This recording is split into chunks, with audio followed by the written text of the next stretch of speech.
Hello, everyone, and welcome to the show. Welcome to today's live level up conversation. Whether you're tuning in live or catching me on replay, thank you so much for checking out our show.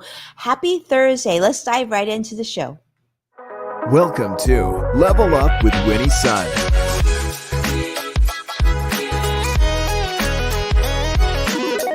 Market updates. Speed round. Award-winning financial pro. And now, get ready. I present to you Level Up with Winnie Sun. Hello, friends, and thank you so much for joining me today. I see a lot of friends on all the different social media platforms. For those of you who are brand new to the show, hello, I'm Winnie Sun, your host, an award-winning financial pro, a Forbes contributor, and a CNBC council member. It is a treat to spend some time and quality time with all of you. As a reminder, we are streaming here on over half a dozen different social media platforms. So don't be shy, jump in, say hello, introduce yourself. It'd be great to see who is joining us. I see Vicky already jumping in on Facebook Live. Thank you so much, Vicky, for making the time. Now let's start and let you know where the market is headed currently. Currently, I will say actually like literally seconds before I came on, it was positive across the board. That has certainly changed in the matter of like literally seconds. Currently, the is in the positive up 41 points, so that's good. But the Nasdaq is up barely, up just 1 point right now. The S&P 500 turned negative, so it's down less than 1 point, but we'll see how that unfolds. Certainly, some of the positive that I saw like literally just an hour ago, that's starting to trickle down. Yeah, some negativity. And I just want to say, today we're going to keep the show short and sweet because you may have seen some of the news coming out of Maui, Hawaii. Really, really sad. If you haven't, I highly encourage you checking this out.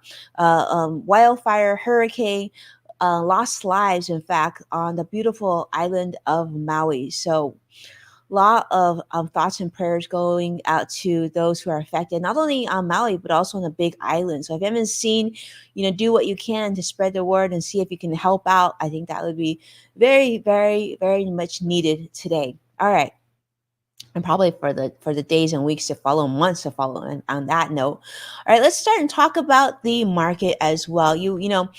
Earlier we saw some positivity in the financial markets because of soft inflation data and of course some continued positive earnings coming out of the market. The Dow Jones was up at 1 point over 255 points. That obviously a lot of that has come down. Right now only positive by 41 points. One of the things that we're really paying attention to, and I'm sure you are as well, is key inflation data showing that year over year inflation growth, well, it was slightly below expectations. This is not necessarily a bad thing. July consumer prices rose by 3.2%. That's actually what we need. We need lower inflation because I think you and I would agree that when we go and get our weekly groceries, or when we go out to pay for things that we normally do, things have just gone out of hand. Things are getting so expensive. So lowering on inflation is definitely a positive thing.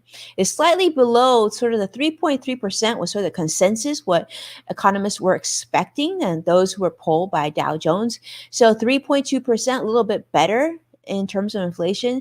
That is actually what helped the market do well earlier today. Unfortunately, that hasn't continued. So a lot of things are coming out in terms of news. You probably also saw Disney gave some positive performance. Disney shares in the positive. One of the announcements that they made, which we're going to talk even more so about later, is sort of they're increasing in subscription costs. We also saw a report coming out of Wynn Resorts. You may have known Wynn Resorts is a big chain of like casinos and hotels, Las Vegas and other parts of the world.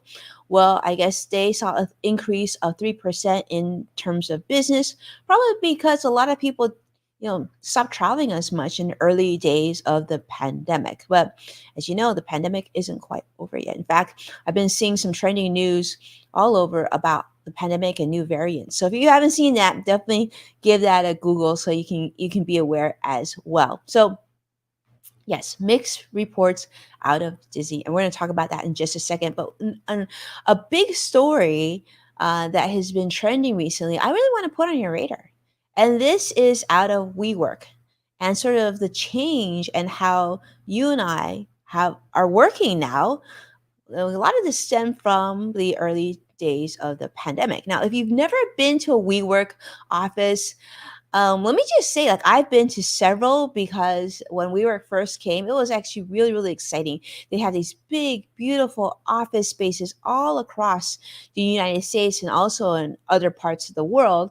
This is a culture where you have this big, beautiful, modern workspaces where people could check in and they could go and work there. They had good Wi-Fi, had great coffee, and they had a lot of the tech support that you needed. But so you didn't really need like a traditional office space. So let's say you were working while you were on vacation. Maybe you're going to work in New York for just a week, and you normally live in Arizona or you normally live in LA. Well, you could go to a WeWork office in New York. You could go there, you could work, and you could get what you needed done without renting, space and trying to find a place to work. Well, unfortunately, because of the early years of the pandemic, a lot of people shifted to working from home. And so that really changed the culture of how we work. In fact, many of you might be joining me today from your home office. Or maybe even in your backyard or on vacation. And that's doesn't seem like it's going anywhere anytime soon. So the old concept of like these co-working spaces definitely became less popular, right? So these spaces had like ping pong matches, craft beer carts, casual collaboration. Well, that was what was some of the selling points that the big companies like Google had and other tech firms of getting you to work really long hours. In fact, we used to go to DreamWorks Animation's headquarters, and they had Starbucks and like 3 meals a day. Well, people said I'm okay by giving up some of those perks if I get to work from home and do laundry during my lunch break, or check in with the kids and things like that. So things really changes. So that shifting landscape. In fact, a 25% share price drop for WeWork entail because of people are just wondering if this is even sustainable, because are people going to go back into the office, are people going to want to go in these co-working spaces where they just may not feel like the value there anymore. So I see Vicky talking about flexible space in the pink room, me where I am joining you from the UK. So yeah, Vicky is joining from her pink room at home. So perhaps in the past she might have gone into WeWork to be able to collaborate with others, but maybe that's not such a importance now. I see CrossX Spider joining us on YouTube. Like, thank you so much for jumping in and saying hello as well. It's great to see you. Yeah, so diminishing occupancy. So these offices are very much empty. Maybe not completely empty, but more so empty. In fact, I talked to a commercial real estate broker, a really big broker here in Southern California, and he says, Woody, so many offices, like they're like ghost towns. 50% occupancy is actually really good because a lot of offices are much lower than that. So not only that, they were talking about, I was reading quite a bit on this WeWork story. Not only are people sort of working more so from home, but there's also a change in what they call the hustle culture. Remember when everything was about hustling, celebrating, working really, really hard? This was especially the case in the 2010s. Well, that's sort of changing. Having gone through the pandemic or early years of the pandemic, I don't want to say, I want to be careful and not say like during the pandemic, because we are still in a pandemic. So I know some people have mentioned to me very clearly that we are not out of the pandemic. So thank you so much for pointing that out. So in the early years of the pandemic, people are still like working hard, pushing hard. But I think a lot of things changed. We realized that we wanted a different quality of life. And so employee burnout is no longer uh, something that's celebrated and seen as really cool. Like, how hard can you work? Twitter 2.0 is like, people like sleeping at work and literally never seeing their loved ones. That's no longer the thing that I think we want. And so people are really evaluating work life balance. And so, therefore, that need of flexibility, AKA working partly from home, partly from work, that's definitely something more people are embracing. And so we're seeing that in some of the WeWork's financial challenges. And so we'll see how that story unfolds. But more importantly, I think the discussion bears talking about of really how are you working? What are the things that you can't live without? And do you feel like fast forward 10 years from now, do you feel like you're going to be back in the office like how you were working before? Or do you feel like it's going to be a combination of the two? Or do you think like it's mostly going to be working from home? I'm curious to see how you feel about that. So definitely jump in comments and let me know how you feel about that and where you think you'll be working 10 years from now. You know what? I've been watching, some of you know, I've been watching this series on Netflix called Tiny Home Nation. I'm not discounting the possibility of me retiring in a tiny home. I feel like simple living, right? With not a big mortgage and like just that flexibility of traveling and just taking your home on the road. That I feel like it would appeal to me. But let me know what you think. Have you actually checked that out? I just think it'd be really fun. Yeah. So right. So Vicky is talking about 4 weeks, 4 days. So we'll see. We'll see. 4 week days, 4 day weeks. That I hope does become a trend in the workplace. I'm hoping wherever you work, whether it be working from home, working in the office, a hybrid of the two, 4 day work weeks. I love that concept. I think 3 days gives you a good amount of time to run your errands, spend time with your loved ones, you know, hang out with your friends. I think that's good. I feel like 2 days, 2 day weekends just feel a little short. All right, let's segue though to my final story today. And this is, we kind of mentioned this earlier about Disney increasing streaming costs. Well, let's just say unfortunately, we're going to say goodbye to affordable streaming programming. Now, for those of you who are a little older, like myself, you might remember a time where TV was actually free. Now, I know some TV is free and you can watch some shows online as well, but it wasn't like before. Literally, you could just toggle channel to channel and channel, and everything was free. Sure, you had commercials, but yeah, but not like we don't have commercials now. Like, there's still some commercials, especially if you're not paying for a full premium. Well, here's the thing, the era of budget friendly streaming, we know that, Netflix sort of had that disruptive model of like no longer of just watching television, like traditional box television where you just have channels and commercials. Netflix completely created disruption there, right? So now we're used to watching shows with very limited commercials, but paying for that. Well, it used to be somewhat affordable, and maybe if you pooled your streaming services and you share with your friends and your family, it wasn't that expensive. Well, that's changing because we know Netflix no longer lets you share easily. We know Hulu and many others. Well, Disney is jumping on that wagon as well. Disney CEO Bob Iger has announced this week that Disney Plus and Hulu prices would once again go higher, hiked again, marking now the second increase within 1 year. Disney Plus will see a $3 monthly increase to $13.99. Let's just round it up to $14. And Hulu, for their also no subscription deal, that's also jumping, get this, to a whopping $17.99. $18 for Hulu. So $18 for Hulu without ads. And then Disney, $14 without ads. And I know many of you have like Netflix and Max, HBO Max and Apple TV and everything else. I mean, this is getting pretty pricey. You can see how this can quickly jump to like almost $100 a month just for streaming alone.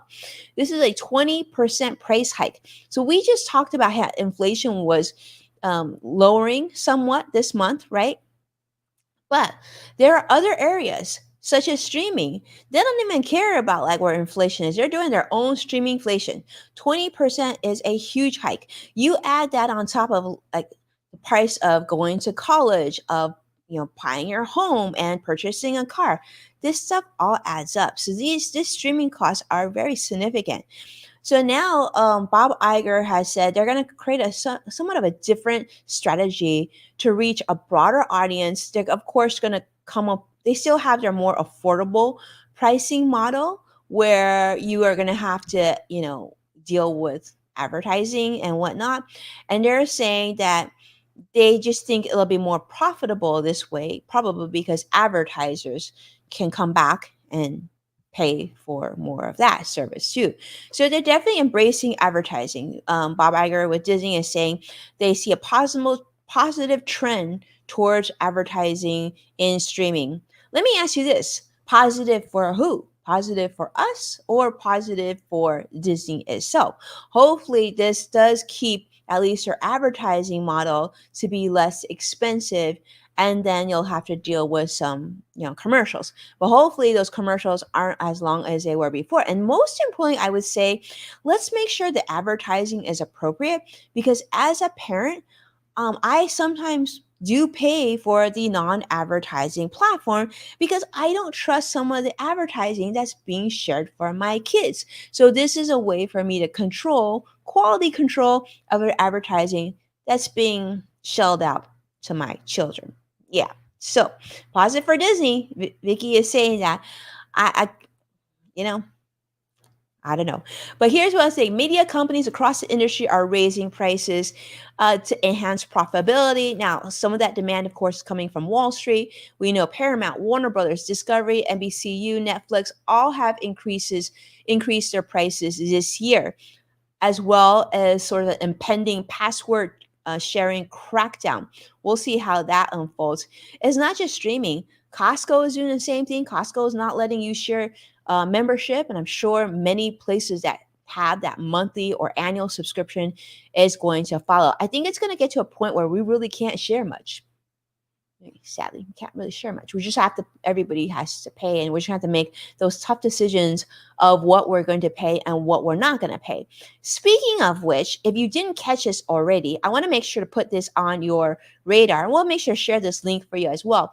I recently was on NBC Nightly News talking about how you can sort of streamline your streaming budget and how you can enjoy your entertainment without killing your monthly budget. And I want to talk about what I shared on the show to all of you, because you're my friends, right? Because thank you so much for being here to watch. I call it the toggle method. Now, if you watched the show before, you've heard me talk about it on this show as well as in the loop. But it's really, really simple, and I highly recommend you do this because I don't want you to financially struggle every time the streaming platforms go up by 20%, right? Here's the thing you should do: commit to one streaming platform per term. So this could be for a year, this could be for 6 months, this could be for 3 months. Only subscribe to one streaming platform per term.